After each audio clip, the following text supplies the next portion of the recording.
Ju njohim me edicionin informativ të lajmeve. Kjo është Radio 7. Kryeministri i Maqedonisë së Veriut garanton furnizim të naftës dhe për shtetasit që vijnë nga vendet fqinje. Histria Mickovski pranoi rritje të kërkesës për karburante.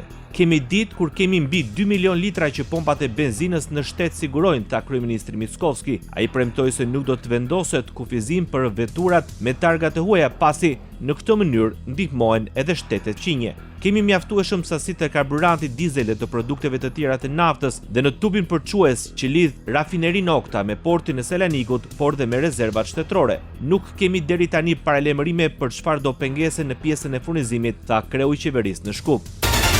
Përplasje mes partive shqiptare në pushtet dhe në opozit në sallën e Kuvendit të Maqedonisë së Veriut. Shkak është bërë përdorimi i gjuhës shqipe dhe protesta e studentëve që kërkojnë që provimi i jurisprudencës të bëhet në gjuhën shqipe. Rina Hajdari, deputete e BDI-s, u shpreh se kur një drejtë është e shkruar në ligj, kërkohet në rrugë, atëherë problemi nuk është te studentët, por është tek institucionet. Ndërsa Bekim Sali, zëvendës kryeministri i Maqedonisë së Veriut, deklaroi se shqetësimi i studentëve është dëgjuar dhe në mënyrë institucionale u janë përgjigjur. Sipas tij, studentët shqiptar do të japin provimin e jurisprudencës në gjuhën shqipe. Opozita në Kosovë kritikon qëndrimin që po mbahet për çmimin e naftës në vend. Deputetja e LDK-s Hykmete Bajrami shpreh shqetësim se kur u dhan lajmet për mbylljen e ngushticës së Hormuzit, në Kosovë u rrit çmimi më njëherë, ndërsa kur çmimi i naftës ra në bursën ndërkombëtare si pasojë e arritjes së armëpushimit SBA Iran, çmimi në Kosovë nuk ndryshoi.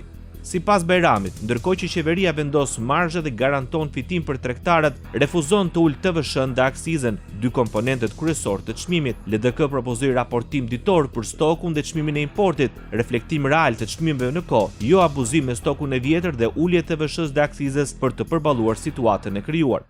Radio 7, zëri pozitiv i qytetit. Kryeministri Edi Rama akuzoi opozitën se po bën çdo përpjekje për të dëmtuar imazhin e Shqipërisë me synim bllokimin e integrimit të vendit në Bashkimin Evropian. Gjatë një takimi me sipërmarrës në sektorin ndërtimit, kreu i qeverisë shqiptare solli shembullin e Maqedonisë së Veriut apo Malit të Zi, për të cilat tha se kanë qenë gati në konflikte civile, por kundërshtarët e qeverisë nuk shkonin kurrë në Bruksel për të nxjerrë imazhin e vendit. Ore ka pasur gati luftë civile në Maqedoni, kur ishte Maqedonia akoma. Ore nuk shkonin kundërshtarët e qeverisë nga Shkupit, shkonin në Bruksel dhe të ulnin e të ngrinin Maqedoninë si një vend për të dënuar. Por nuk e bënin. Por ka pasur në Mal të Zi gati konflikt civil, se ata janë gjysma këtej, gjysma andej.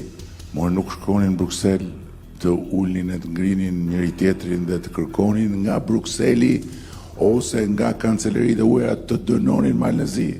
Nuk e bën. Kryetari i Partisë Demokratike Sali Berisha akuzoi shumicën socialiste në parlament se po mbron vjedhjet e kryeministrit Edi Rama dhe të ministrave të tij. Gjatë fjalës në kuvend, Berisha akuzoi Ramën se po mbron ish zëvendës kryeministrin Belinda Balluku.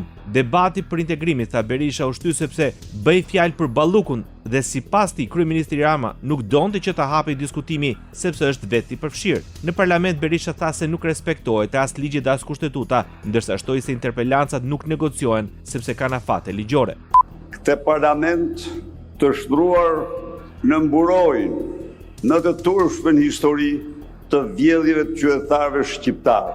Këtë parlament që për herë të parë në 35 vite parlamentarizëm pluralist mbron në mënyrën më të paskrupullt, më antikushtetuese, më antidemokratike, më antikombëtare, vjedhjet e Edi Ramës dhe klanit të tij, familjar dhe qeveritar.